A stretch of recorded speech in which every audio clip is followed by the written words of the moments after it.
Keep yourself in the loop of everything football on the Golden State Media Concepts Football Podcast. The latest news on and off the field, be it college football, Big Ten, SEC, Big 12, Pac-12, ACC to the NFL. We've got you covered. Listen to the Golden State Media Concepts Football Podcast.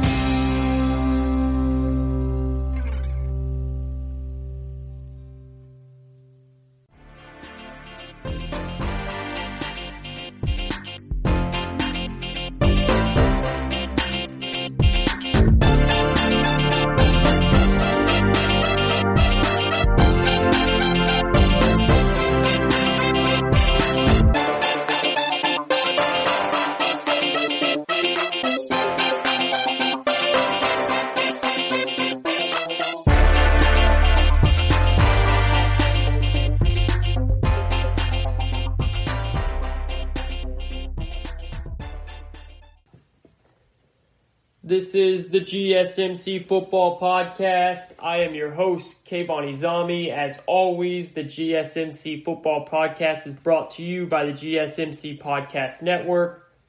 I hope everyone is having a beautiful day.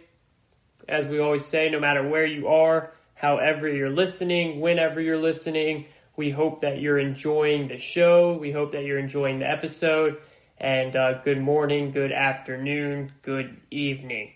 We've got an awesome show in store for everyone today as we are really coming down the final countdown, the final couple weeks until we have actual football games to break down. That's going to be really cool. I started this podcast. I was fortunate enough to get this job a couple, now it's been a couple months ago, but, I haven't been able to break down real games yet as an episode. So once those games start up, the show is going to be completely different. We're going to bring you guys the awesome storylines on the field. And I mean, it's just going to be strictly football talk. We're going to do everything from looking at teams, looking at matchups, why someone won, why someone lost, looking at division races, looking at spreads on different games, looking at stats, MVP race, offensive rookie of the year race,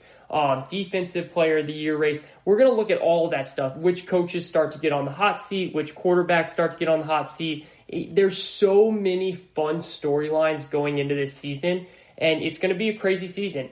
And, we have to attack that head on because like I've been saying since the start, the NFL is going to have a season. It's going to start, and I fully believe it's going to finish. Now, that's a little bit more up in question, but I can say with 100% confidence that we're going to start an NFL season.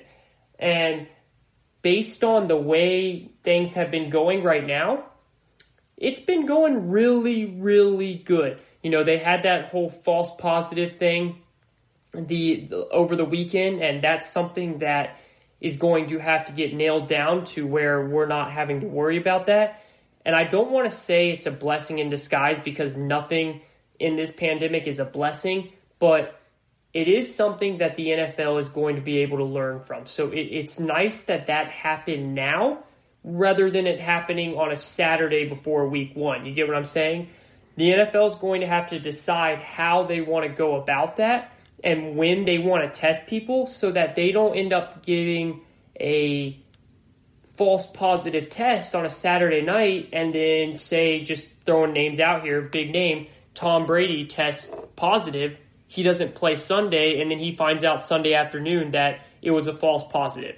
Those are things that cannot happen. Those are things that just the NFL cannot afford to let that happen. They can't afford to let false positives or false negatives happen. So, again, I don't want to say it's a blessing in disguise because nothing in this pandemic is a blessing, but it's a wake-up call. And it gives the NFL, it gives the lab they're working with a chance to really sit down and measure out and hammer out the details of how they want to go about that, when they want to do the final test before Sunday, because the last thing we want is, again, someone like Tom Brady not getting to play for the Bucs on Sunday and the Bucs end up losing, and we find out 2 hours later that Tom Brady actually could have played, Or even worse is Tom Brady tests negative, and he's actually positive. It's a false negative, and we find out 2 hours after the game that he really was positive, and then that's how a whole season gets shut down. So those type of things have to get nipped in the butt right away. And right now, the NFL's been doing a great job. A great job. I mean, the fact that there's only been like 3 positive tests in the last 2 weeks of a sport where they're not in a bubble, these players are going home and back. And you know what? It's this simple. And I hate putting the onus on the players because I'm a player guy. I'm all for the players. I'm always for the players. So I really do hate putting the onus on the players like that. But it's up to them. Do they want to have a full season? Look, they're grown men. You can take a year off. You can take half of a year off because the NFL season's only half of a year to do nothing but play football. All right? You're in the season. Work out. Make your money. Stay healthy. Don't go out. Don't go out. Don't go do anything but practice, home, eat, sleep. Hang out with your teammates. Hang out with your family, either at your house or at the facility. If we want a season, that's what has to happen. And I hate being that person that's not living that way, that's not actually being that player that's doing that and telling them to do it. But I would hope that if I was a player, that the media members would be saying the same thing because that's how I would want to go about it. If I didn't want to go about it that way, then I could have opted out of the season. And I really do believe a lot of these players get that. And I think it's going to come down to just, as I've been saying the whole time, which teams are going to hold their players accountable. Which coaches and organizations and owners are going to hold their players accountable. And that's the whole thing. So I can't wait to see how this goes, but we are getting so close, guys. And you know what that means, right? It's fantasy football time. I mean, the drafts are happening. I have my draft on Friday. I cannot wait. We're recording this Tuesday right now, so 3 days from now I have my draft, and we're going to get into that. The GSMC has their own fantasy football podcast, and you guys should definitely go check it out before your draft. They have a lot of great ideas, and they'll give you sleepers and how to go about your draft and all that cool stuff. So I definitely recommend going and checking it out. But I'm not trying to say I'm a fantasy guru. In no way am I a fantasy guru, but I've definitely won some leagues, and I'm always usually around the playoffs or in the playoffs. So I'm going to give you guys just a couple things that I go through when I'm doing my fantasy draft, and we'll talk a little bit about that, which will be fun. But what we're going to do for the show today is we're going to break it down in a couple different ways. So first, quarter number 1, you know how we always like to do it, break it down like a football game because it's the GSMC football podcast. We're going to talk some Earl Thomas. That's really the big news of the weekend, the big news of the early week is Earl Thomas and what's happening with the Baltimore Ravens letting him go. We're going to discuss the ins and outs of that. We're going to discuss why that's happening, what led that to happen, and then what happens next for both Baltimore and Earl Thomas. After that, we're going to get into the NFL fans talk. I told you guys last episode that eventually we're going to have to talk about this because this is a big topic. And now that a couple coaches have brought it up, I think that this is a good time to discuss how is the NFL going to go about fans. Is it going to be a team-by-team decision, or is it going to be an NFL decision? And I can tell you this right now, it's a team-by-team decision. The NFL is not going to get involved in that. As long as the political parties or the politicians in that state, the mayor, the government, are allowing fans in stadiums, are allowing group outings with social distancing and masks, of course, then the owner can make a decision if they want to do that. Like Atlanta, Georgia, they're allowing that to happen right now, social distance outings, but the Falcons are not having their first 4 home games they're doing no fans for their first 4 home games. And then they're going to revisit it from there. And I think that's what a lot of teams are doing. but some teams are going full-on fans, and we're going to talk about what that means. Does that mean there's a competitive disadvantage or a competitive advantage, depending on which way you look at it? And should the NFL be going about it this way? Then to dive in, coming out of halftime, we're going to do some, what's the best thing about making predictions? After you make those predictions, you begin to start hearing things that back your point up. And it's just music to your ears. You know what I'm saying? It's just such a great feeling. You're like, man, I did predict that. And now I'm hearing all these rumors that this and this is happening. And whoo, does that sound good? So I've been hearing some rumors about Big Ben. Some very, very positive rumors about Big Ben. And you guys know when we did the Kayvon Division Tour, I am high on the Steelers. I am high on Big Ben this year. And I can't wait to talk about some of these rumors that are going out, and what I've been saying all along is what's going to happen this year. So we're going to dive into that. We're also going to dive into a certain QB saying that his wide receiver is the best receiver in the league, and why his wide receiver is a model wide receiver that others should look up to. We're going to discuss that as well. And then for quarter number 4, for the final quarter, we're going to dive into, so you know how for fantasy football, you kind of try and find those sleeper picks, right? Those picks that can elevate your team, and you either draft them late or you get them on waivers. But at the end, they come at massive value to you, and they end up actually, really getting you in the playoffs, or maybe even winning you the league, or being the difference for making the playoffs and not making the playoffs. They become big pieces.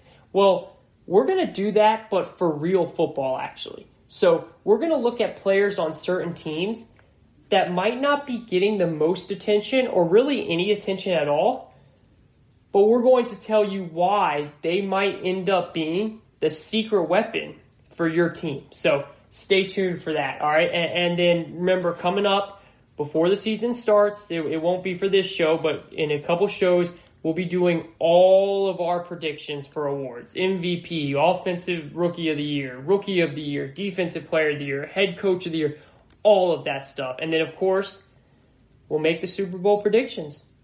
And you guys can hold me to it. And I cannot wait for that. So, let's dive into it right now, though. This is the GSMC Football Podcast. Your boy, Kayvon Izami. Roll in the tape. Let's go right now. Earl Thomas. So, everyone probably knows by now, but the Baltimore Ravens, they've released Pro Bowl safety Earl Thomas, right?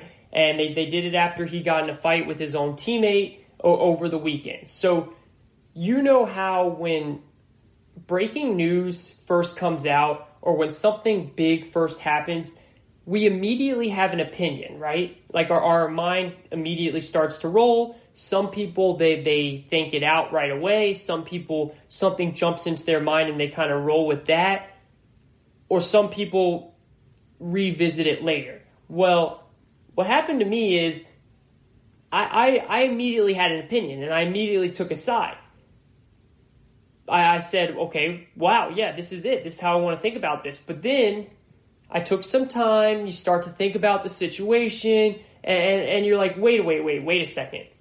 I need to be thinking about this in a different way. That's what happened when I heard this Earl Thomas news. When I first heard that the Ravens were going to release him, I immediately got excited and started pondering, okay, whoa, this is huge. Which team could be trying to go after him now? This is game-changing right here. This could be the missing piece for some teams. But then I took a step back and I said, wait a second, Kayvon, just think about this. And I started to think, why would a team want him? I mean, someone will eventually pick him up, but this is the second time things have ended this way for Earl Thomas. And that's in a bad way. 2 different organizations, same ending. So I thought, Kayvon, let's take a step back here and let's start thinking about the real issue. What is going on? Because whether we want to admit it or not, Earl Thomas is a really good safety. 7-time Pro Bowler, 30 interceptions, most by any active safety in the league right now. I mean, he's a beast. Perennial Pro Bowler. So I thought there clearly was more that was going on for the Ravens to make this decision. It couldn't have just been this fight. And I started to do some digging and reading and thinking, and I realized Earl Thomas has clearly been making some mistakes. Not only on the field, but off the field too. And I'm going to spare my great listeners and only talk the on-field issues, because I don't think any of us want to hear about the orgy that he was caught in or holding a gun to his wife's head. There's the thing called Google, and if you guys really want to know about those, you can go read about them. But those have been out for a while now. So like clearly there's a lot going on with Earl Thomas, and that's just off the field. When it comes to on the field, it all starts here. So stay with me as I go through this. Last year, week 4, Baltimore Ravens against the Cleveland Browns. The Ravens lost 42-25 at home, and after the game, Earl Thomas chewed into Brandon Williams, the big defensive tackle, after the game in the locker room. Brandon Williams is extremely beloved in that building. Very, very beloved guy in that building. And Thomas chewed him out like it was his locker room, okay? And he thinks he's the alpha dog in this locker room, and he clearly wasn't. Baltimore doesn't roll that way. He was late constantly to meetings, and then this past weekend when he gets into a fight with Chuck Clark, who's also a very loved young player in that locker room, he punches him at practice, and fights happen. And fights do happen in practice, not all the time, but they do happen. Usually it's against when it's like team versus team scrimmage, not your same team, but it's happened. But we separate them, and then you're allowed back in the building, all that stuff. But after this fight happened, it seemed like this was where they said, okay, whoa, wait a second. So March 13th, 2019, the Baltimore Ravens signed Mark Ingram and Earl Thomas on the exact same day, okay? Thinking that they just signed their veteran leader on the offensive side of the ball and their veteran leader on the defensive side of the ball. That was their whole plan in this. They signed them both on the exact same day. And look at the two different outcomes that we saw. You guys remember last year, Mark Ingram was the best leader. I mean, he was pumping Lamar up. He was an amazing leader. Mark Ingram is now loved by that city. He's loved in that building. He's loved by that team. And Earl Thomas, who, to put it straight, Baltimore basically told him to get out and don't look back. Like, don't hold the door on your way out. So how did we get to this point? Let me say this, okay? Don't look at the fight as the reason why we're here. Sometimes players fight. It happens. There's some players that are just known as fighters who will fight their whole career. They fight in practice, and that's what happens. So don't look at the fight, okay? Let's look at the two teams. Look at the two organizations in this league that have effectively fired Earl Thomas over the last 32 months. First look at some of the teams in this league, okay? They don't have their stuff together, right? Some of these teams, it's fair to say, they're not the best organizations. They're all over the place. We know that, right? Not Seattle and Baltimore. You can't put those two in that lump. Seattle and Baltimore are the standard. They're in the playoffs about every single year. They're two coaches of these. The two coaches of these organizations run things about as well as you possibly can. They are the most player-friendly coaches that you can get in this league. And Earl Thomas has been fired by both of them in back-to-back years. First, you have Seattle, who Earl Thomas goes to two Super Bowls with, where Pete Carroll spends 9 years building his defense around Earl Thomas. Players go in and out. Richard Sherman leaves. Cam Chancellor leaves. But they stick with Earl Thomas, using Thomas as the main piece of that defense the entire time. He then gives Thomas another contract extension that made him the highest paid safety in the league at the time. And how does it end? With Thomas getting injured and then flipping off Pete Carroll during the middle of a game while being carted off the field on national television. Okay, but it happened during a game. He just had a bad injury. emotions were high. We get it, right? So we should probably give him a pass. We can give him a pass on that one. Emotions got high. We understand what happens. Maybe there are other issues that are going on that we don't really know about. So let's step back and let him have a pass on this one, right? That's a fair way to think. So then he goes to Baltimore. And he comes to practice late over and over. He chews out his teammates. After beating Seattle last year, he calls it the biggest win of his career. And then the next day, literally the next day, he shows up late for practice. Okay, so let's not forget this, everyone. Baltimore right now is trying to win a Super Bowl. They have high hopes.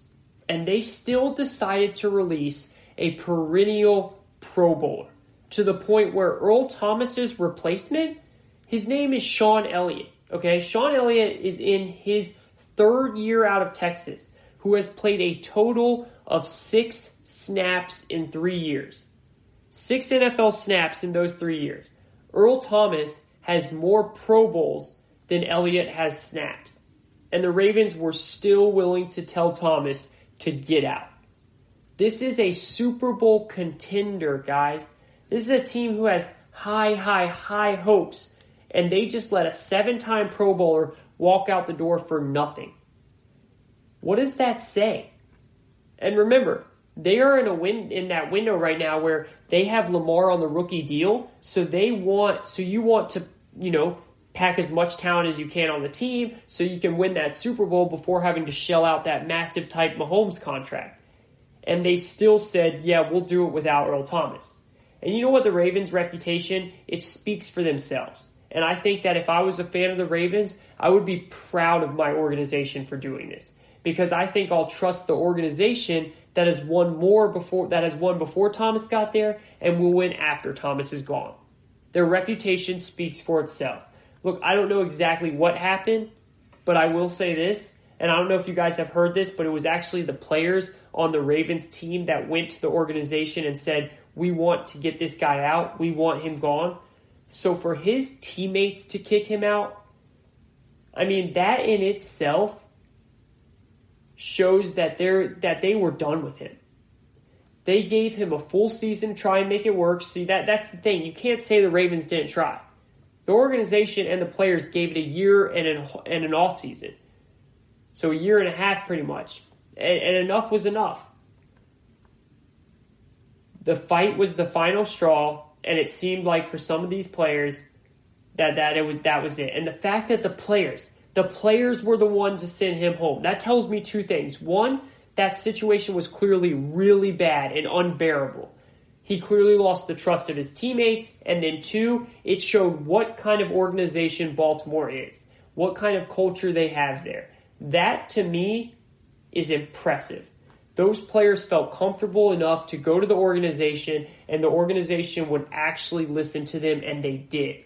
That is special.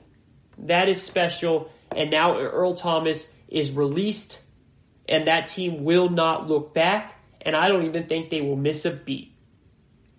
This is the GSMC Football Podcast. I am your host, Kayvon. We're going to take a quick break. When we come back, we're going to dive into the NFL and the conversation about which teams will have fans and which teams will not. And will that become an advantage or a disadvantage to your team? Stick around right after this. Listen up, sports bettors. This is Bryce and Ethan here to tell you about our favorite sports book, and that's BetUS.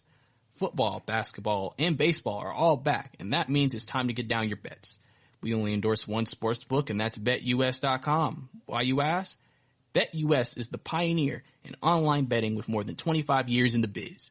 You need a sports book with integrity and longevity, and you need to know that you're going to get paid. That's right, Bryce. You need a sports book that offers everything, including live betting, MMA, golf, horses, esports, entertainment, and all kinds of crazy prop bets and future bets.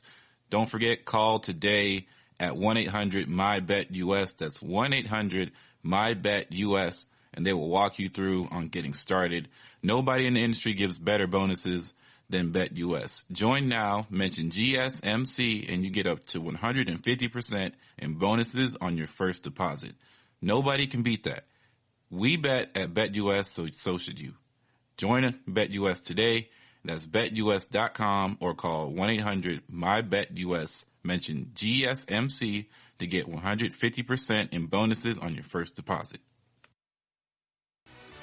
Are you looking for help for your fantasy football team? Check out the GSMC Fantasy Football Podcast. Get today's best advice on who to start, who to sit, even who you should draft. From sleeper picks to red hot lineups, they got it all covered for you. That's GSMCpodcast.com/fantasy-football-podcast. We'll cover traditional leagues, dynasty, PPR, even IDP leagues. When you need fantasy help, there's just one show to hit up. Don't forget to like them on Facebook and follow them on Twitter. Visit GSMCpodcast.com for more info.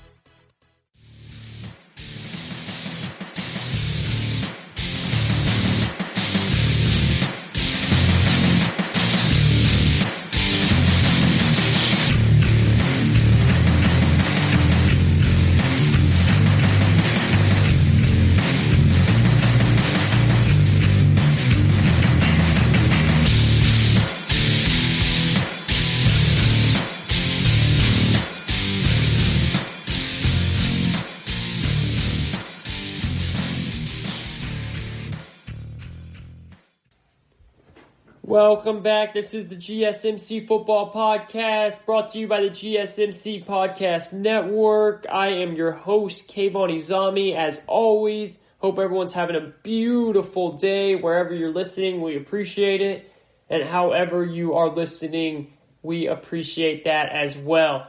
You can check us out on YouTube now, by the way. That has been something that's a little bit newer, and it's a lot easier at times. If you want to just go on there, you can type in the title or the episode number if you know it, and you can check us out there, which is really cool, and something, just another way to listen for all of our great diehard fans out there. So we just talked about some Earl Thomas and what about him, getting kicked off the Ravens, and the Ravens really not even blinking twice about it. And then remember, coming up at segment number 4, we are going to go into some real life fantasy talk, right? So in fantasy, it's all about getting your studs, of course, and we all know the studs in real football.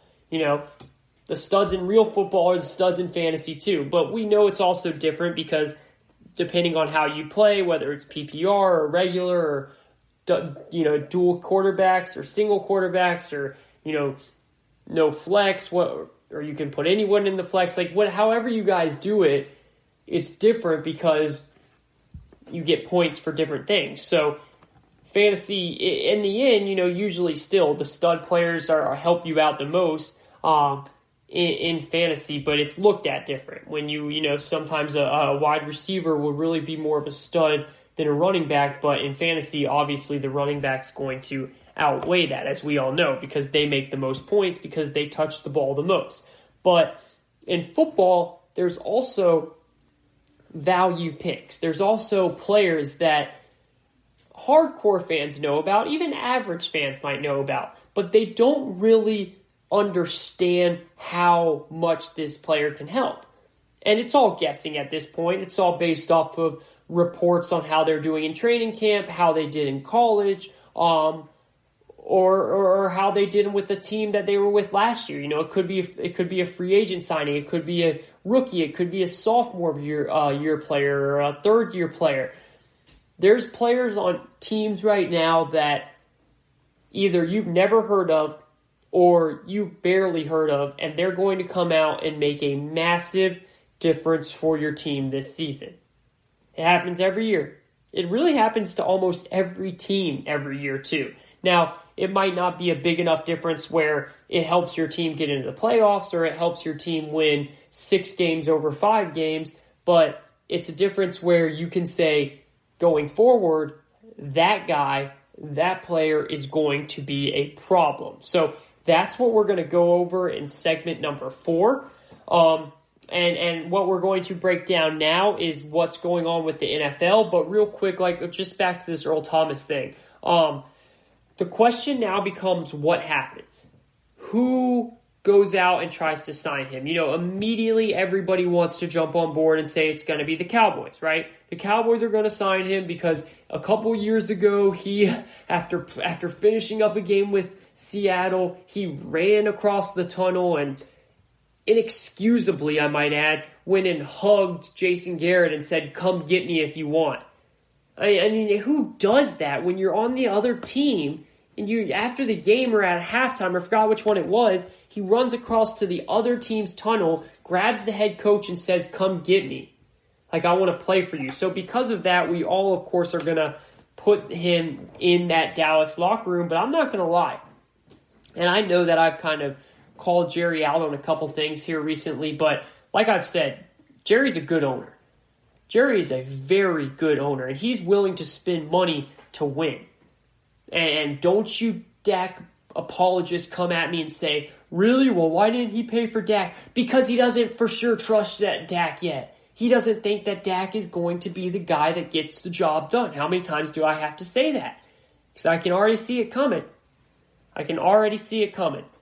Jerry will spend money if he thinks it's going to help him win. Okay?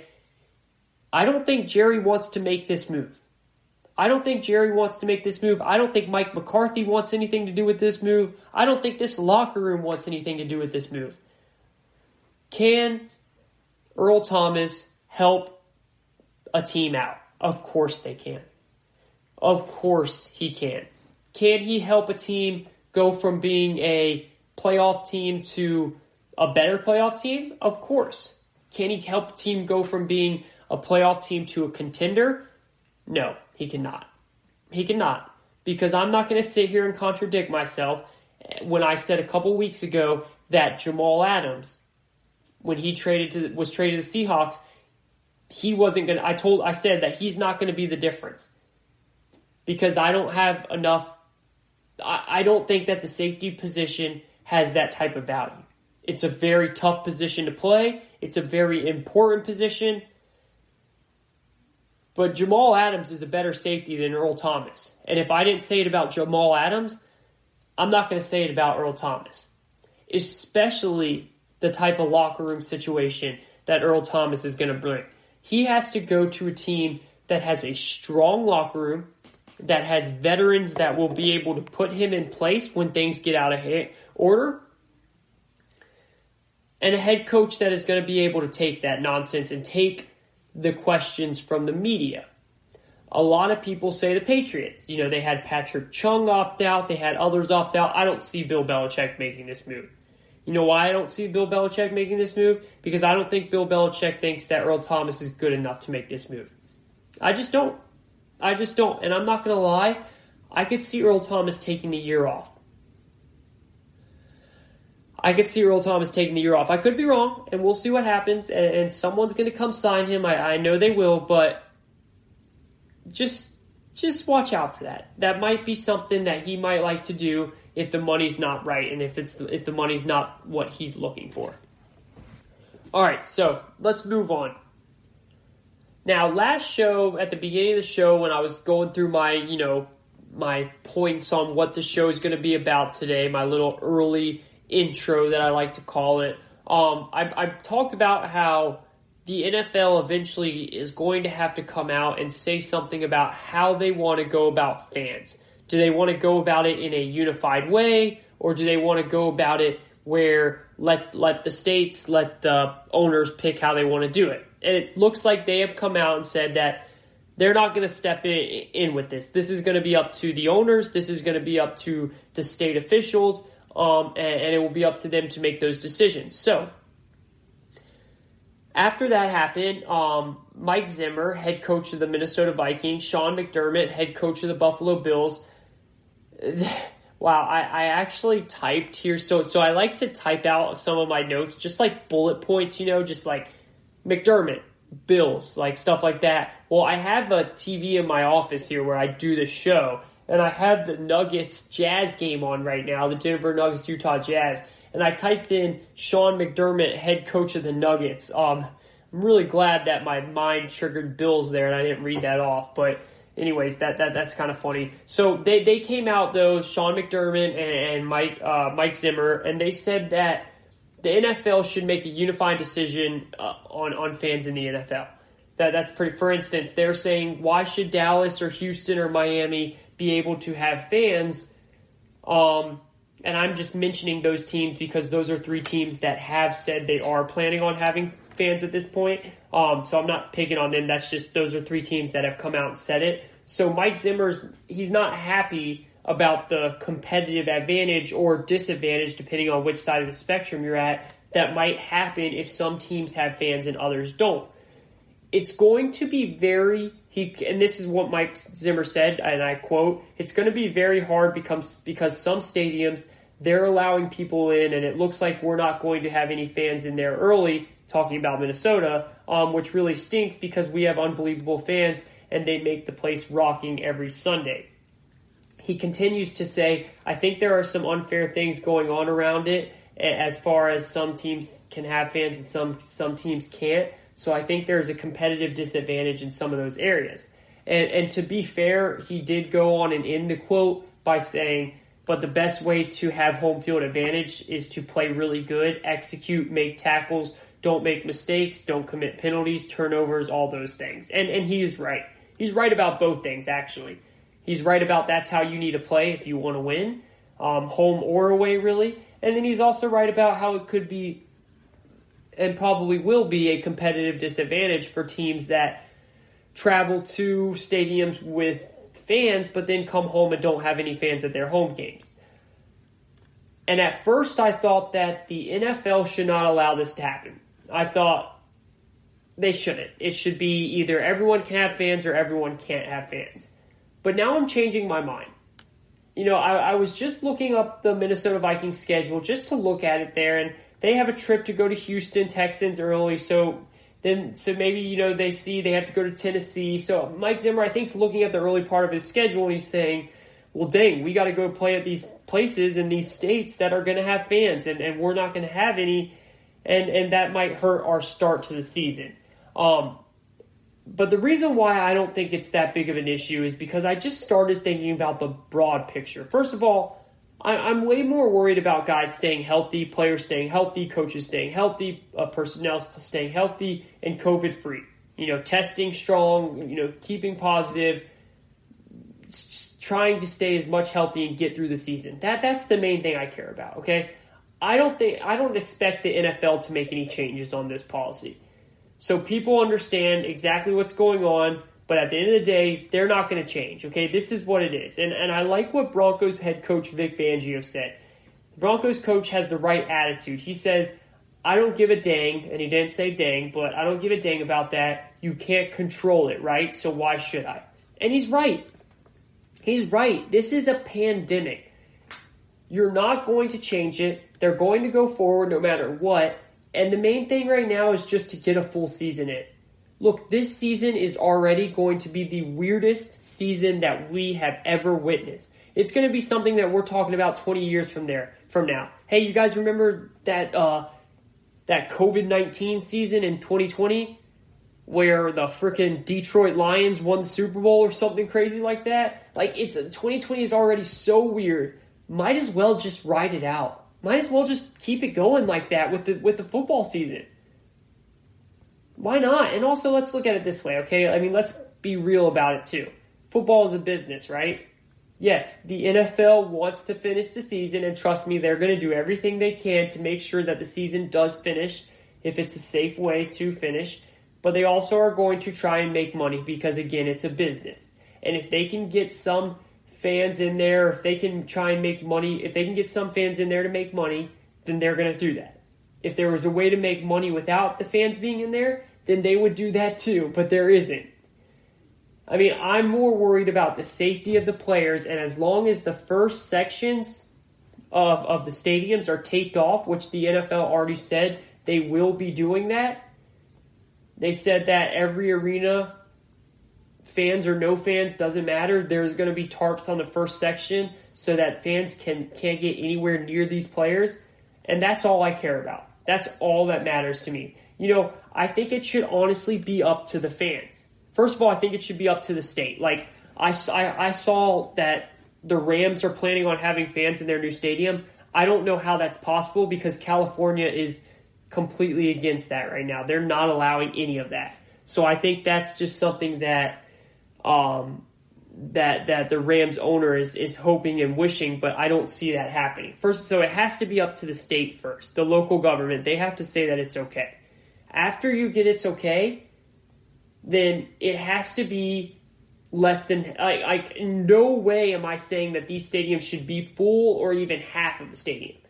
If that is what some of these owners are thinking, then they are completely out of whack there, and they're wrong. Okay, and I haven't seen any owner say more than 30%. So, and that is okay with me. As long as we're talking about 20, 25, 30% of the stadium, then I'm okay with fans. Because the owners have to make it mandatory to wear the mask the entire game. I don't care if it's inside a stadium or outside a stadium. I don't care if it's hot or cold. I don't care if you're watching the game in Lambeau Field or Miami, Florida. You are going to have to wear a mask the entire game. Also, they need to make it where the waiter or waitress has to come to the fan's seat to serve them and grab their orders that way, instead of having these fans walk all around the stadium and go wherever they're going. I know that sounds like a lot, but that's the safest way so you don't have these people walking all around the stadium. This has to be done right. Like Green Bay said, it's up to the fans. Like Green Bay said, they aren't doing fans for their first two games because 80% of their season ticket holders opted out. So no one was coming to those games anyways, even if they would have fans. That was the fans' choice there. Look, again, the NFL and the owners, they want football in person. If there is a way they can make that money by not having football in person, I guarantee you they would do it. But again, that's not possible. So now let's look at it this way, okay? Let's look at it as teams that may be helped and the teams that may be hurt from this approach.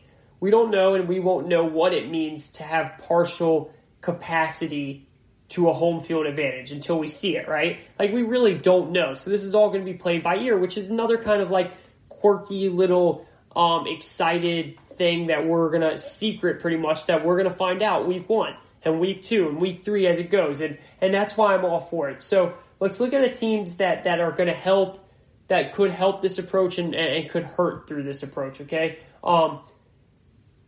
You have to think that it will help some. So the best home crowd since 2017 based on attendance is the Patriots. The Patriots have been the best home crowd, and I don't know how much that success comes from their fans, to be honest with them. They do have some really good fans, some loud fans, some obnoxious fans. We all know how Boston fans are. But they've also just had a really good football team. So I really don't know how much the fans really help that out. Obviously, in playoffs, it's different, but regular season football, I'm not sure. And then the Browns have been the worst. And again, I definitely don't think that has anything to do with the fans, okay? Like, not to hate, but come on. So I think it will honestly impact based on what the team is, who the team is. It's going to impact teams differently. Like, I think it will impact the Saints in a very negative way if they can't have fans in their stadium. They thrive with how loud it gets in that stadium, in that dome. I think the same for the Chiefs, but the Chiefs have already said they're going to have fans, but I think if the Chiefs didn't have fans in that stadium, that would impact them. That would hurt them in a negative way. I would say the same thing about the Vikings. That Viking stadium, that indoor stadium gets so loud. But yeah, I mean, and then you have to look at it also based off of, is it a dome or is it outside? Because both of those will have different effects too, right? So like dome teams, for instance, New Orleans at 20% capacity is going to be louder than almost all outdoor stadiums at 20% capacity. I mean, that's just facts. We know that, right? I mean, you know those outdoor stadiums, that echoes, the echo traps the noise in there, and there is a difference. There's a major difference. But yes, some teams are certainly going to be affected by not having their home field advantage, like they do for years past. And then there's that lingering question of this, and I think this is very, very interesting. The possibility of the NFL using ambient noise like fake noise. I don't know if they're trying to create a baseline for this. I'm very curious about the possibility for shenanigans like this. So if anyone from the home team has control of the knobs, has control of the volume, it could be interesting how they could make it how they want to make it, you know? There was actually a very interesting article last week in the Atlanta Journal-Constitution where the Falcons are preparing their snap counts using hand signals and using silent counts for when everything can be heard crystal clear. I mean, think about it, guys. And this is a whole different part of this whole conversation. If the stadium is quiet, then the defense can hear everything the offense is saying.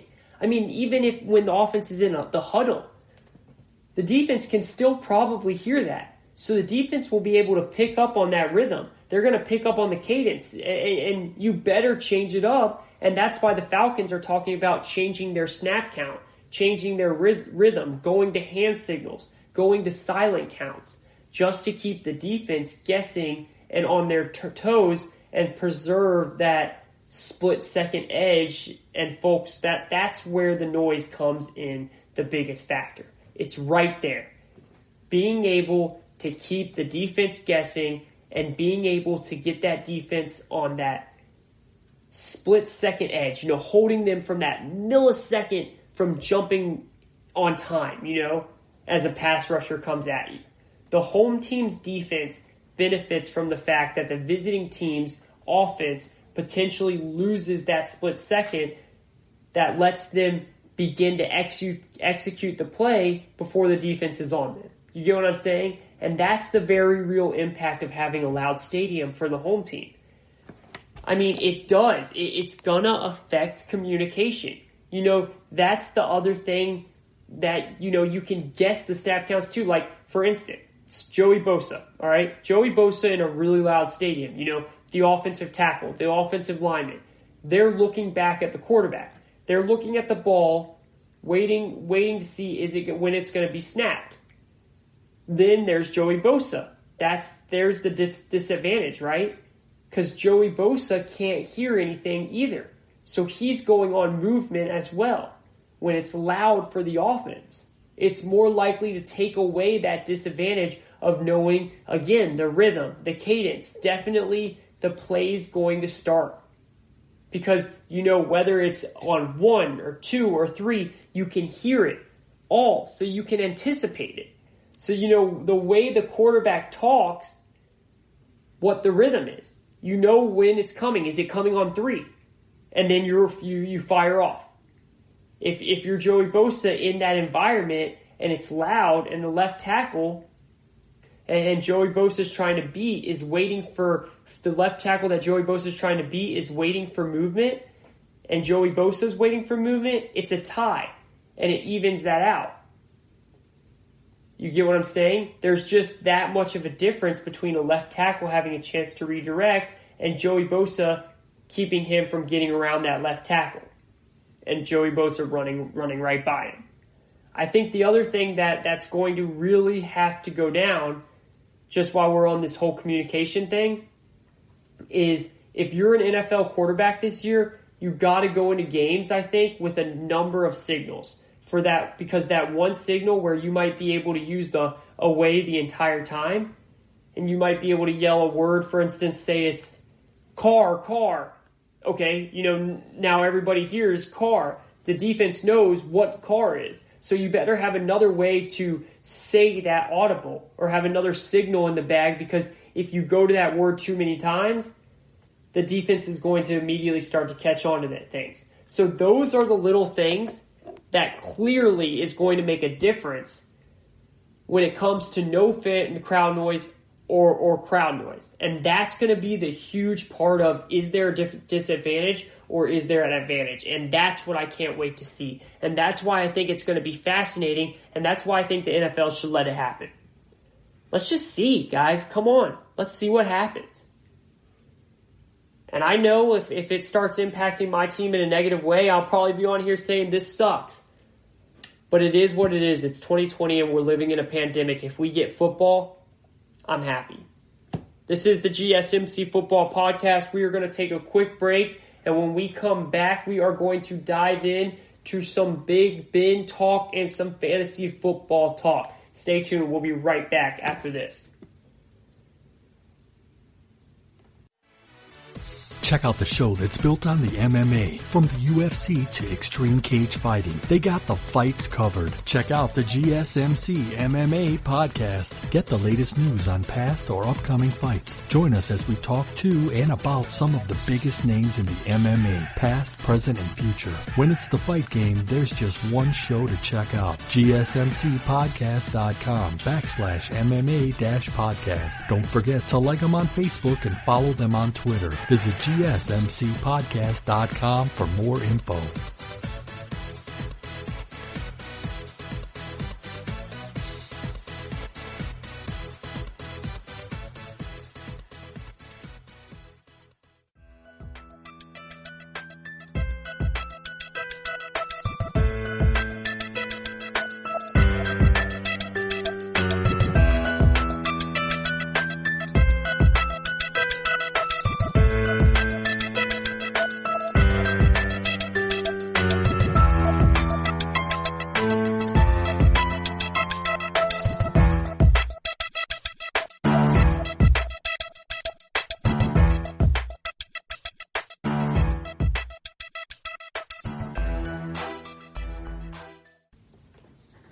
This is the GSMC Football Podcast.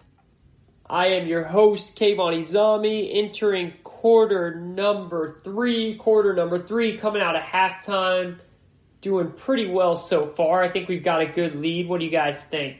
Hit me up on Twitter, as always, at Kayvon_sports, Kayvon_sports. A lot of great things going on in the sports world right now. I love it so much.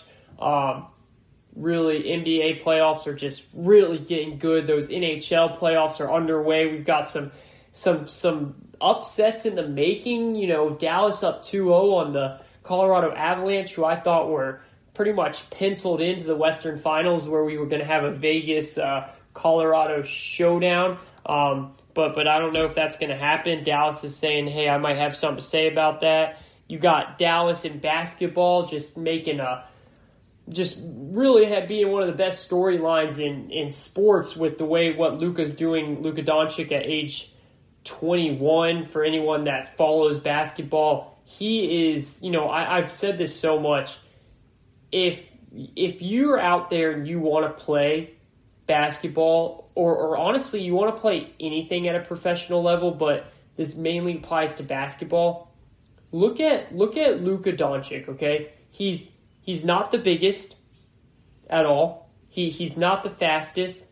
He's not the strongest. He has a normal body. Like, honestly, I probably have more of a six-pack than he does, or more of a pecs than he does. And I'm not even kidding. I am weak. Like, I do not have a ripped body or anything like that. But he is so good because he knows his fundamentals. He knows his angles. He knows his footwork.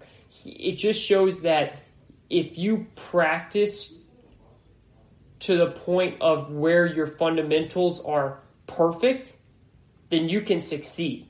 I mean, he is so good at cutting off his angles, at finding his way to get to the hole so slow. Just watch him. Go out there and watch him. He will get to the rim in like slow motion, but he uses his body to shield off the defender, and he uses it at the angle. I mean, it's really remarkable what he's doing. I know it's basketball, but something that every young person out there, or if a parent's listening and they've got kids, to really just go and show their kid how he's playing if they're not the biggest or the fastest or the strongest, and show that, if you teach them at the right age, if you teach them at a young age the right way to go about it, anything is possible. So we just talked about what's going on with fans in the NFL, and how it's going to be a crazy, weird year with fans up and down. Some fans in some arenas, no fans in other arenas. The Falcons, they were going to start off with fans. Now they're doing no fans for the first 4 games. New York's doing no fans for the whole season unless something changes drastically. It looks like California might be going that same route. And it's going to be weird. And you know what? I think it's going to be even weirder for teams outside than teams inside. And some people might say, I think it would be reversed, right? Because you're outside, you can get just like the normal noises going on outside. And indoor, it's going to be kind of like just like a quiet dome. But I think that indoor, the music that they play, I just think that indoor is going to make it sound more realistic of an NFL game. And I think outdoor, just a massive empty stadium is going to look so weird. But I do think these stadiums can pull off fans. I really do. If it's run the right way and run the proper way, I think that they've 100%. These are massive stadium, guys. I mean, we're talking about 70,000 or more stadiums, 60,000 people or more that can fit in these stadiums. I think if you put 12,000, 15,000, you can make it work. You can make it work. No tailgating outside. You come straight into the arena, and if the fans want to go, they can go. 12,000, 15,000, cut them off right there. Can't be anywhere near the players. Can't get up to walk around the stadium. You sit in your seat. You can go up to the bathroom, and that's it. Fans and mask on the entire time. So I really quickly want to just look at teams that currently, before we dive into this next topic here, that have fans, teams that are currently allowing fans for sure, that we know home opener, they're going to have fans in their arena. And we have the Colts, they're allowing 16,000. The Dolphins are allowing 16,800. The Jaguars are allowing 16,800. So those are three teams for sure that are allowing fans for the opening night or for their opening day game. But here's the other side of it too. And I kind of talked about this for a second. Just because that's the capacity doesn't mean that's the actual attendance, right? So like I said, remember, Packers decided to go with no fans for their first two home games because more than 80% of their season ticket holders opted out of their season tickets for this year.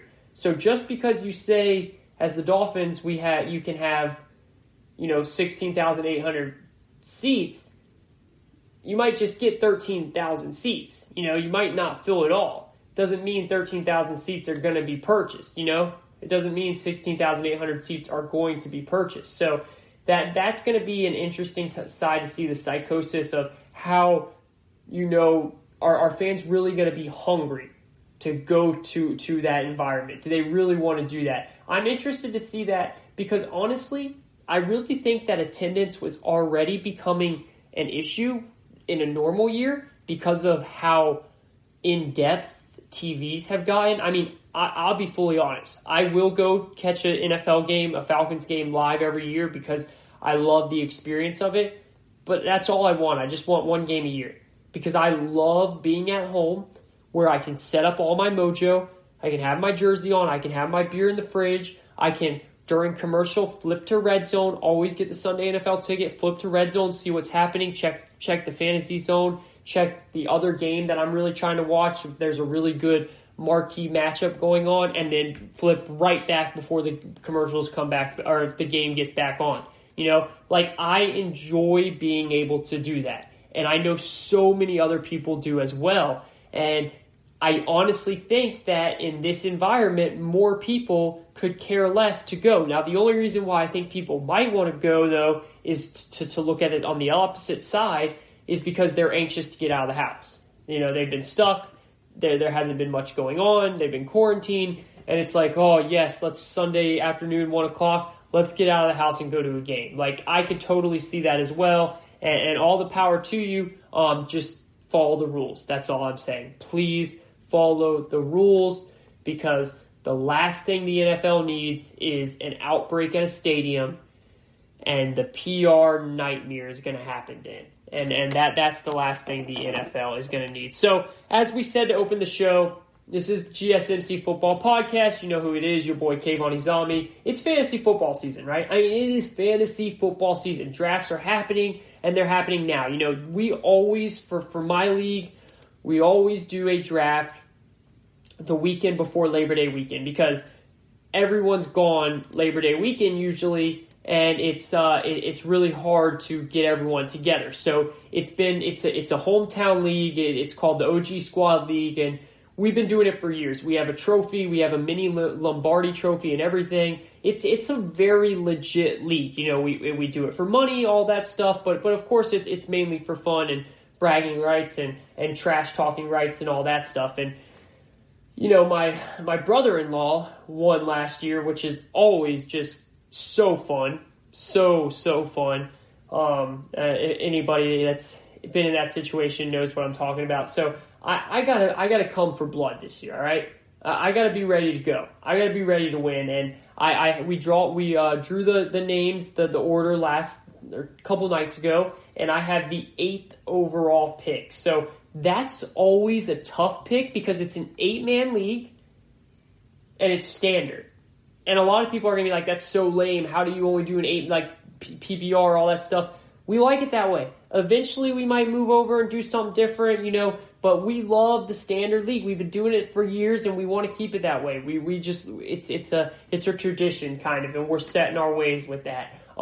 So I have the back-to-back pick, right? The 8, it's the snake draft. You get the back-to-back pick. So I don't know what to do. I feel like I have to go double running back. That's always the thing. Some people say go running back 1, wide receiver 1. You could even go bold. You could go running back 1, tight end 1. I think I'm going to have to go double running back. And look, in no way am I a fantasy guru or anything. I do well in fantasy. I pay attention. I'm always in the playoffs or around the playoffs, but I'm not a guru. I'm not one of these people that spend hours, writing articles and finding like these advanced stats and all that stuff. I go strictly based off of a couple of things when I'm doing fantasy.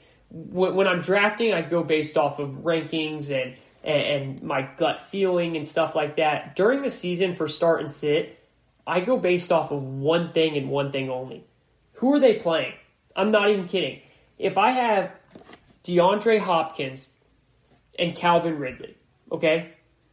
And everyone would say DeAndre's clearly a better receiver, right? Calvin Ridley's a great receiver, but DeAndre Hopkins, we're talking top 4 receiver in the league, right?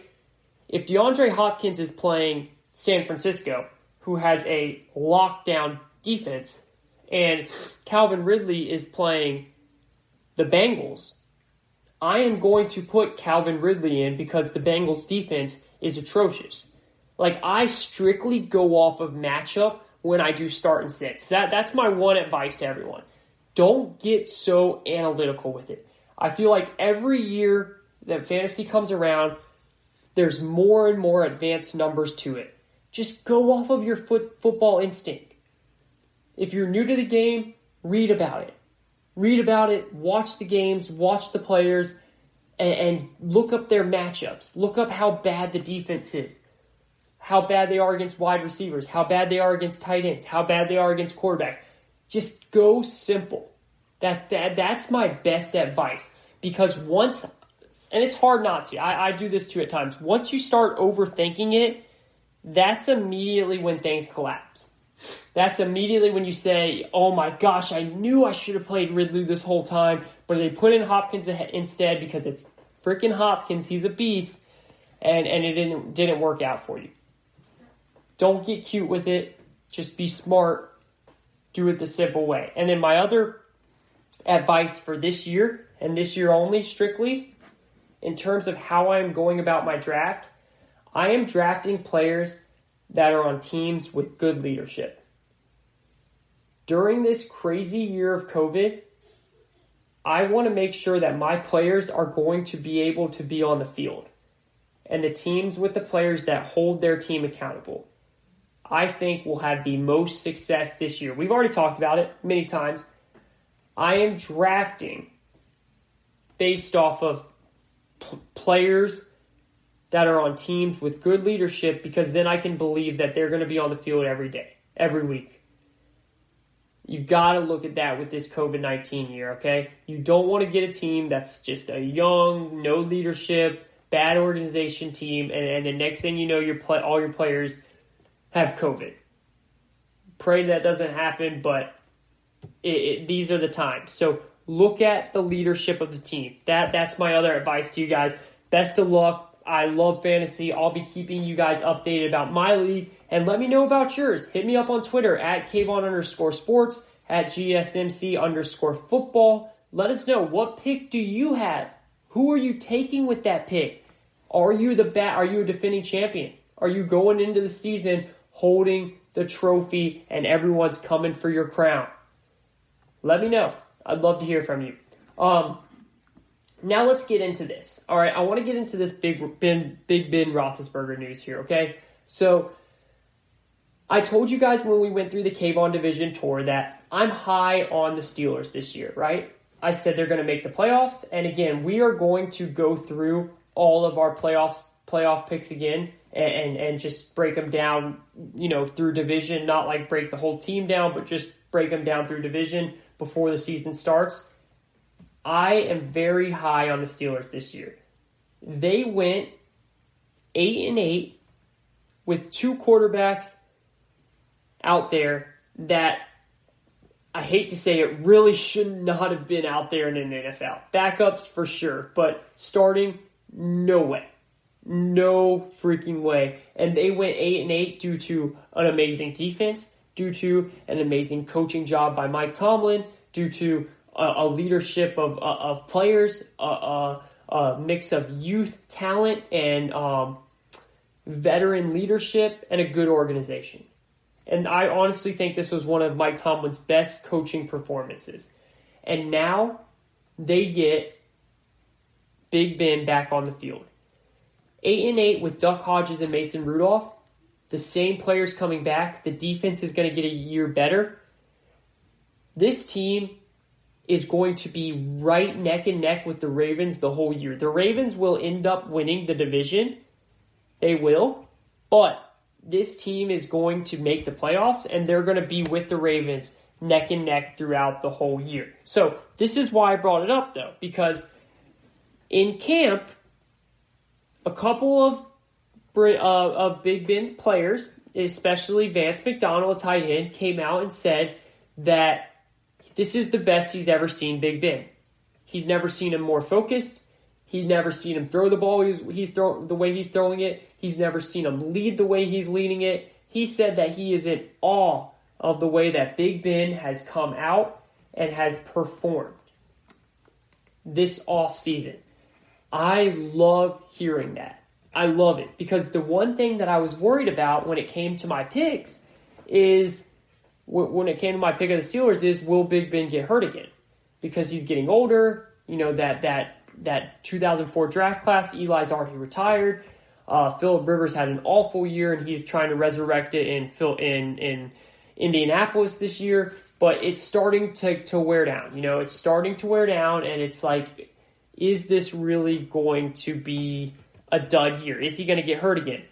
That's what I was worried about. So I love hearing that not only does he look good physically, but his leadership's taking the next toll. His leadership's taking the next step, And that's something that's always been questionable about Ben. He's been a great player, really, really good player, Hall of Fame quarterback, but he's never been that good of a leader. He's been a leader, but he's always had those questions about how he leads, right? I love that he's going about this a different way. So then Mike Tannenbaum, the former general manager of the Dolphins and Jets that now works for ESPN and does a really good job with them, but he came out after this news and he said that Big Ben is the fourth best QB in that division. Where's my hater spray at? I swear I put my hater spray somewhere around here. I need to spray it so you guys can hear it. This is what I like to call hater spray, because you can smell the hater on this comment a mile away. I mean, what are you smoking, Mike Tannenbaum? What are you smoking? Huh? What are you putting in your coffee?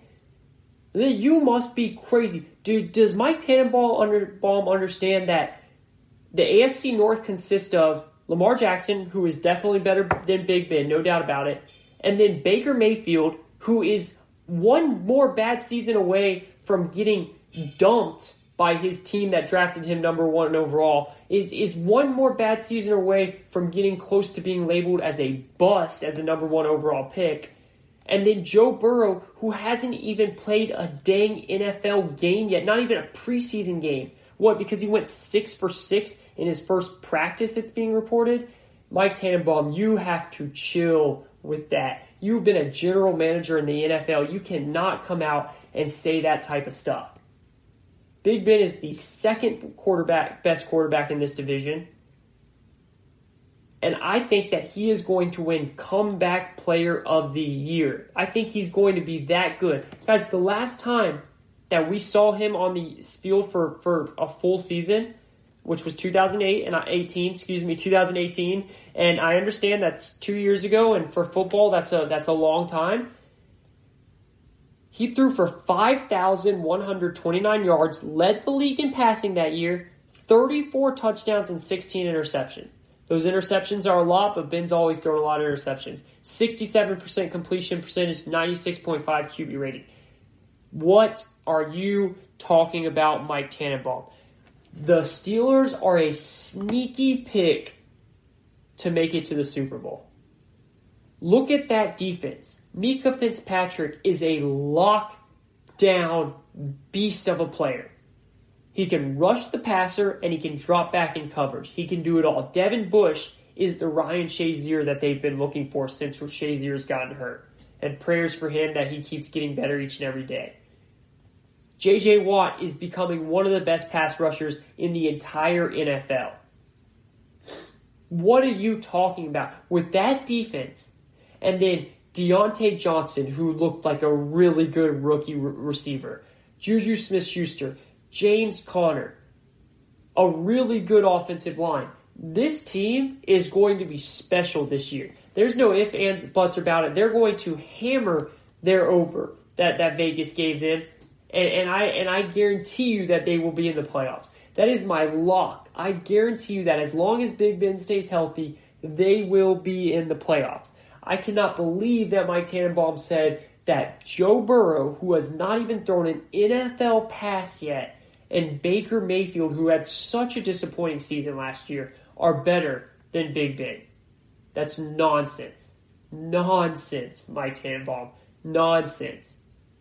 This is the GSMC Football Podcast. We are going to take a quick break, and when we come back, quarter number four, we are going to end the show with some awesome real-life fantasy football talk. What players out there can benefit the team? What players out there that you guys might not know of, or maybe you just have heard of a little bit, are going to make a big leap this upcoming year? Stay tuned for that, because I almost can guarantee you that we might be talking about a player on your team. We'll be right back after this. Check out the show built around the women of MMA. From the UFC to the extreme cage fighting, we got the fights covered. Listen. It's the Golden State Media Concepts Women's MMA Podcast. The latest news of upcoming fights, discussions of previous matches. Join us as we talk to and about the biggest names in women's mixed martial arts, past, present, and future. When it's the women's fight game, you know where to listen to. The Golden State Media Concepts Women's MMA Podcast.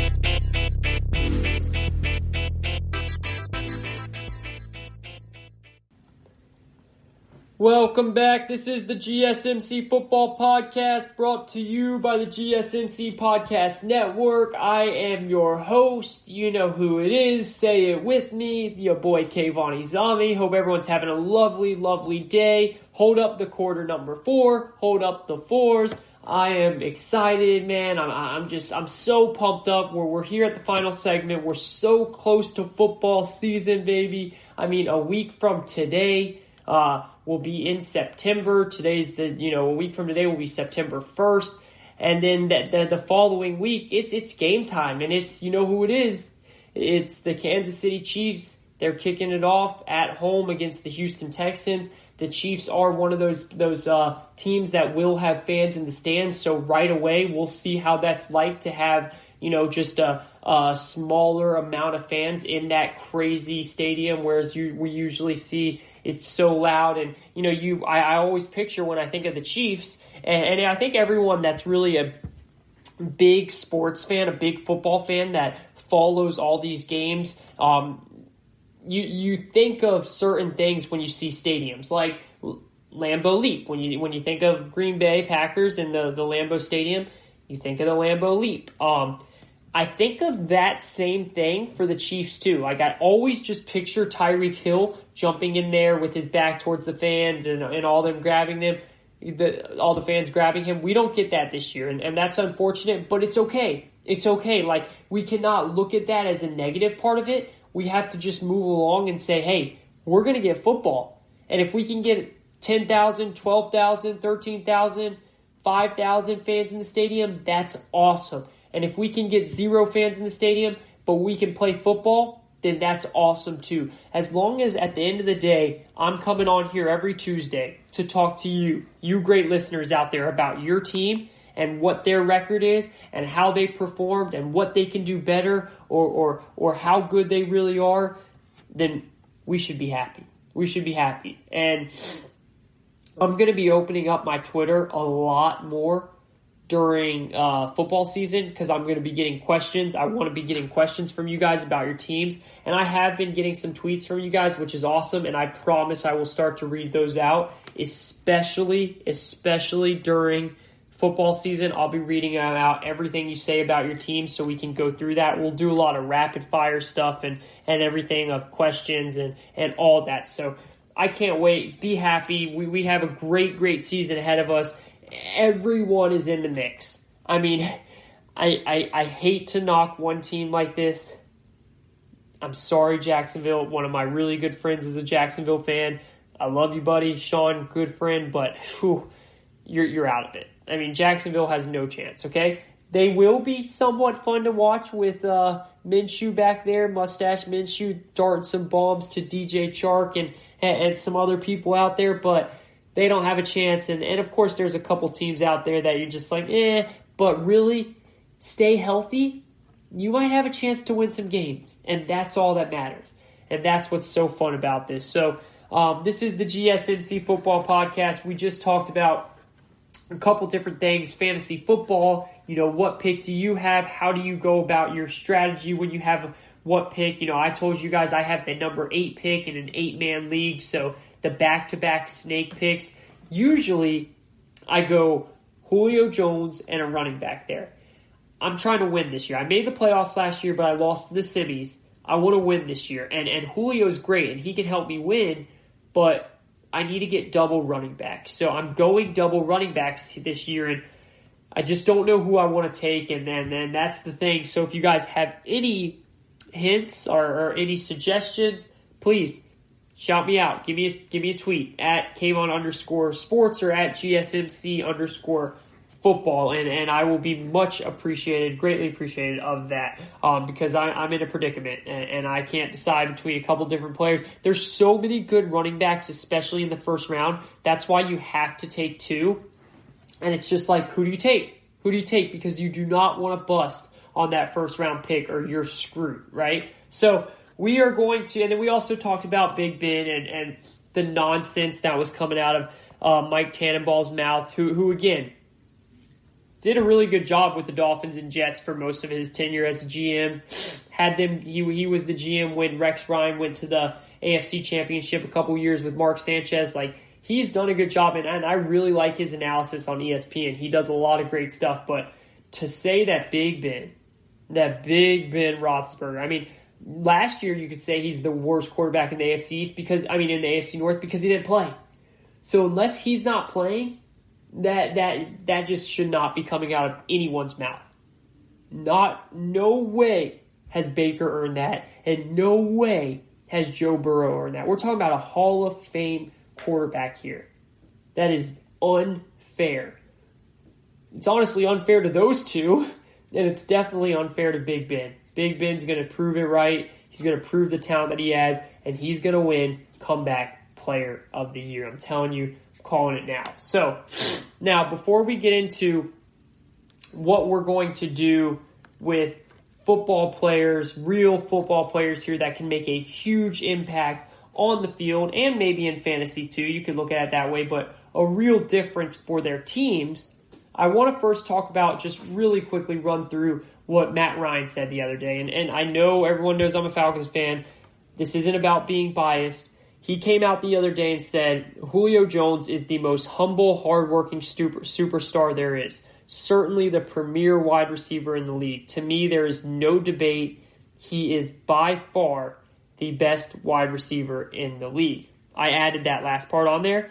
Matt Ryan actually ended it at certainly the premier wide receiver in the league. To me, there's no debate. And then I added by far the best receiver. But that's exactly what Matt Ryan is saying, right? I don't think that Matt Ryan is wrong. And again, I'm not being biased here, but I want someone to throw facts at me on who is better consistently than Julio Jones. Yeah, Michael Thomas had a better season last year, but that was his first season like that. Julio Jones has gone over 1,400 yards for 7 straight years. 1,400 yards for 7 straight years. Okay, you can knock him that he doesn't get in the end zone that many times. That's fine. You can definitely use that as an argument. But when you go over 1,400 yards for 7 straight years, you have an average catch of 16.4. You have a Pro Football Focus rating of 90.0 or higher for 5 years in a row. How can you beat that? He is the definition of consistency. Year in and year out, he performs. He does it injured and banged up a lot of the times too. Julio Jones is the best receiver in the league this year. He was the best receiver in the league last year, and I believe he'll be the best receiver in the league this 2020 season as well. Again, Michael Thomas had a fantastic season, but to be the best at something, you have to do it consistently. You can't just come on the scene and have one really good year and then say he's the best in the world. It doesn't work that way. 2 years, 3 years, then you say, okay, wow, he is the best in the world. If Michael Thomas can keep doing what he does next year, then you can start to say, okay, wow, Michael Thomas might be taking that spot. But not yet. Not yet. Julio Jones is the best receiver in the world, and Matt Ryan is right about this one. Now, let's go into some players to look at moving forward here for the 2020 season that will have either, you can say a breakout year for their team, and this could be fantasy as well, but mainly for team success. And again, some of these players are players you guys have maybe heard of, others are players you haven't heard of, and others are players that are big-time players that are going to break out this year. Okay, so I want to start with Jonathan Taylor, the rookie coming out of Wisconsin, the rookie running back going to the Colts out of Wisconsin. Guys, Jonathan Taylor should have been in the league, honestly, 2 years. He was NFL ready 2 years ago.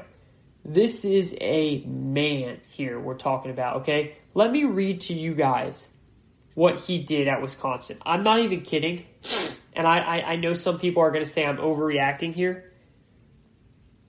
I think that what Jonathan Taylor did was some of the best running back statistics that I've ever seen someone put up in college. 2017, his freshman year, he runs for 1,977 yards, 1,977 yards and 13 touchdowns. He also caught 8 passes for 95 yards. Okay, so a total of 13 rushing touchdowns for 1,977 yards. His freshman year, then comes back his sophomore year, goes for 2,194 yards and 16 touchdowns.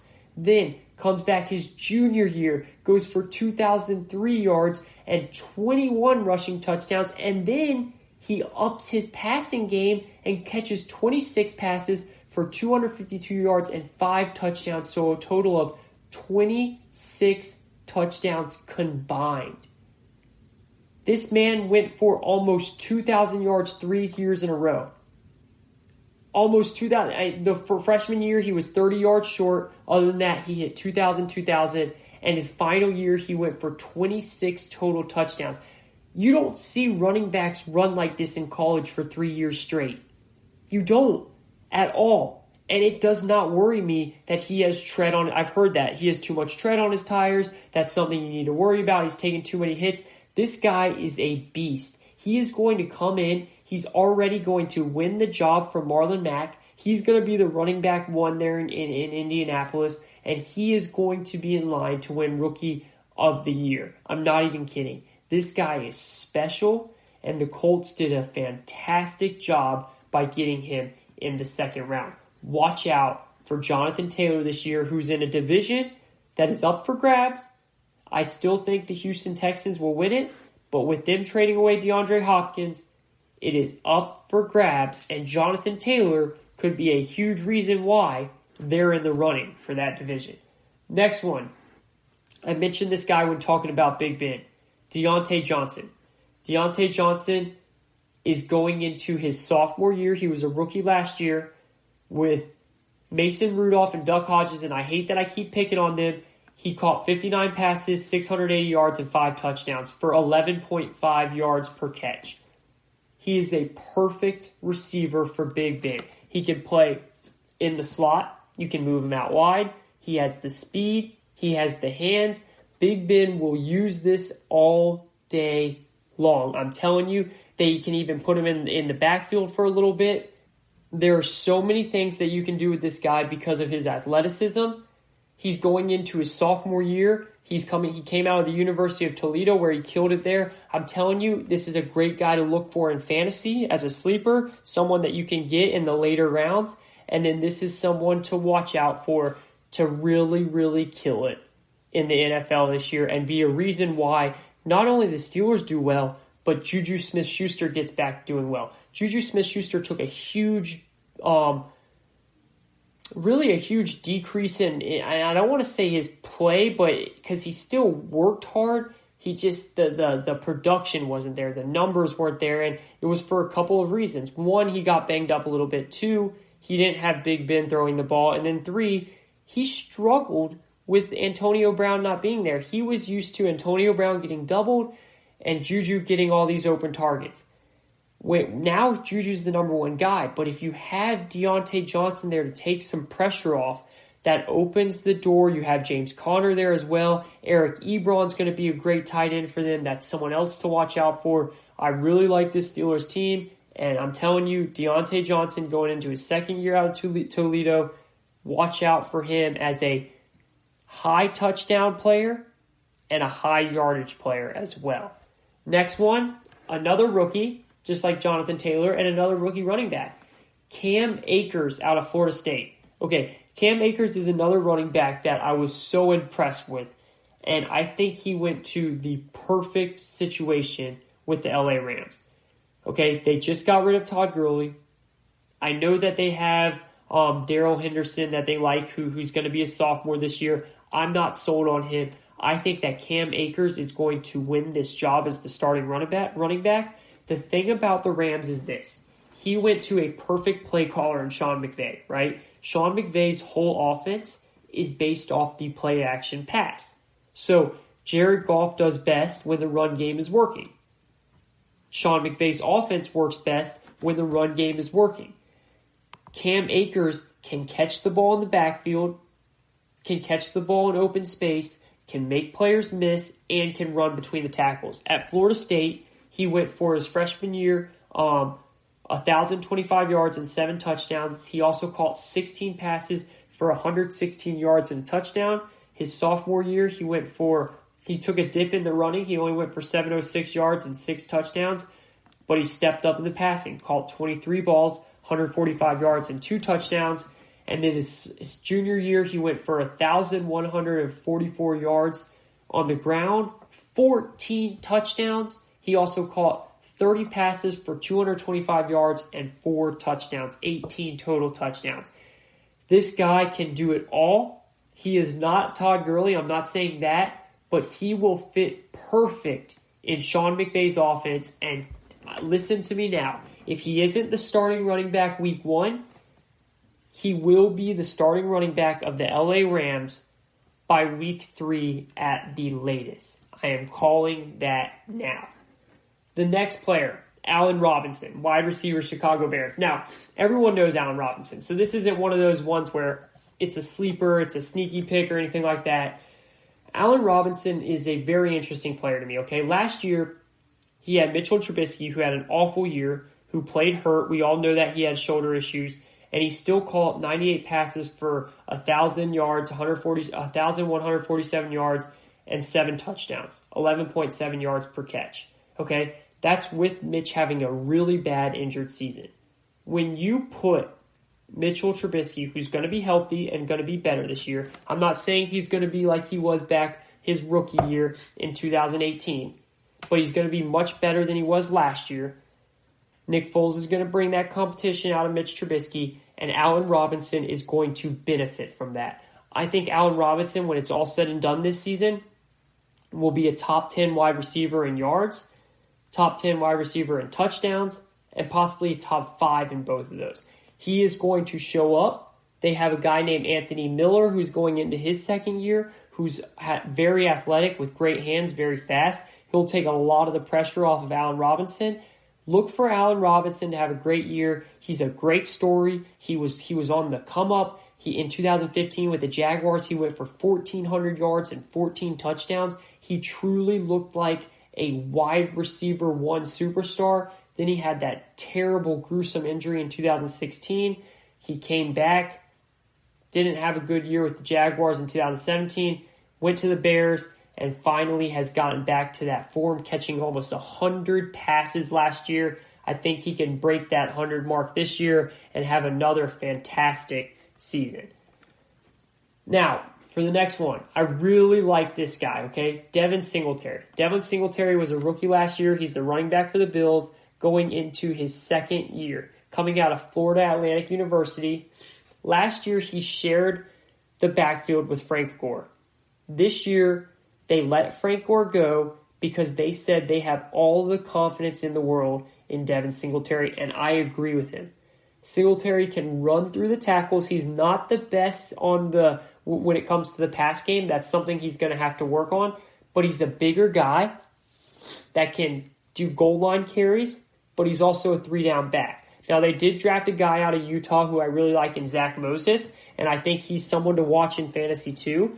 But I think when it's all said and done, Devin Singletary will be the number one running back for this Bills team, and I think he will put up big numbers, especially in the touchdown. I think he will get a lot of goal line runs. I know a lot of people think Zach Moss, the rookie, will take that. The Bills, Sean McDermott likes veterans. He likes people that knows how to do it, how to go about it. I think Devin Singletary, who got 151 rushing attempts last year, that will double. I think he'll get in that 250 range and higher.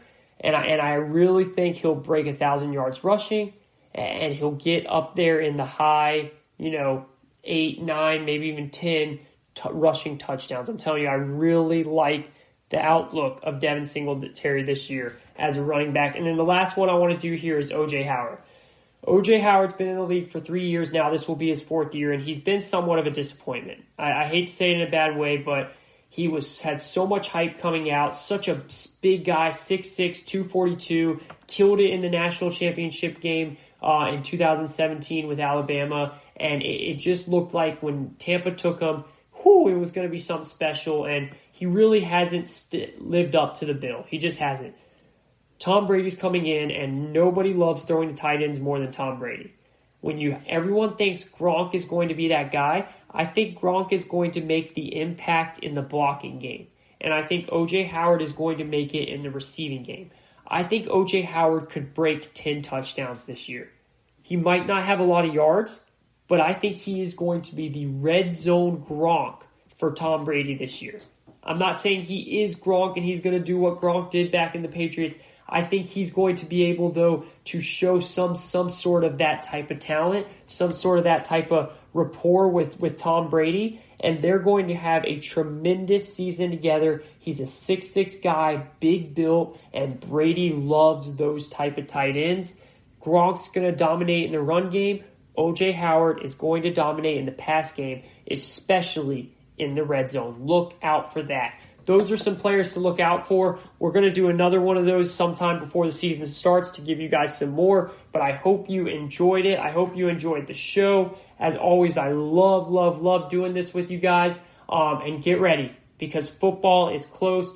Best of luck to all of you on your drafts, football fantasy drafts coming up. I will let you guys know how things go with me on Friday when I record the next show on Saturday. But thank you for listening to the GSMC Football Podcast, brought to you by the GSMC Podcast Network. I would like to ask that you please remember to subscribe to the show, write a nice review. Like I said, we've been getting a lot of those, and we really appreciate that. Also, if you can, please follow us on Facebook, Twitter, and Instagram. And thank you, and have a great night, everyone. Have a great fantasy draft.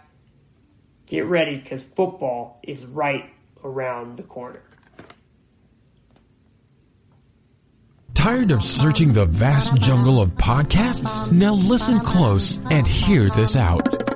There's a podcast network that covers just about everything that you've been searching. The Golden State Media Concepts Podcast Network is here. Nothing less than a podcast bliss with endless hours of podcast coverage. From news, sports, music, fashion, cooking, entertainment, fantasy, football, and so much more. So stop lurking around and go straight out to the Golden State Media Concepts Podcast Network. Guaranteed to fill that podcast itch.